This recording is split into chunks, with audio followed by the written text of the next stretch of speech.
ইদ্রাকপুর কেল্লা অথবা ইদ্রাকপুর দুর্গ মুন্সিগঞ্জ জেলা শহরের অবস্থিত একটি মোগল স্থাপত্য।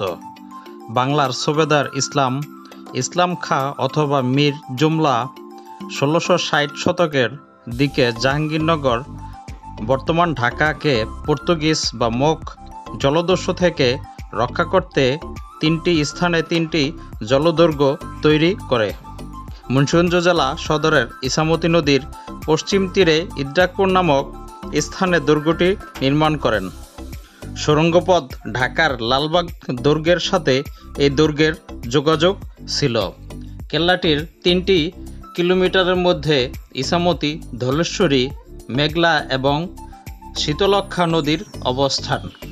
মোগল স্থাপত্যের একটি অনন্য কৃতি হিসাবে ইদ্রাকপুর দুর্গটি ১৯০৯ সালে সংরক্ষিত পুরাকীর্তি হিসাবে ঘোষিত হয়।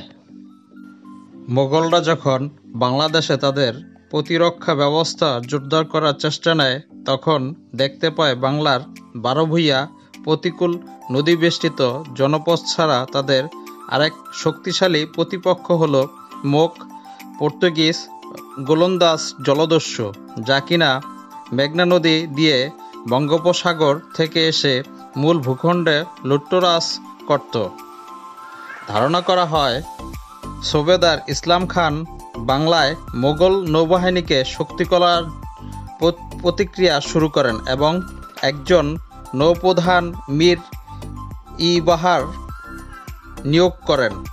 এরই ধারাবাহিকতায় পরবর্তীতে ১০০ বছরে ৩টি দুর্গ গড়ে ওঠে, যার একটি হল ইদ্রাকপুর দুর্গ, অন্য 2টি হাজীগঞ্জ দুর্গ ও সোনাকান্দা দুর্গ।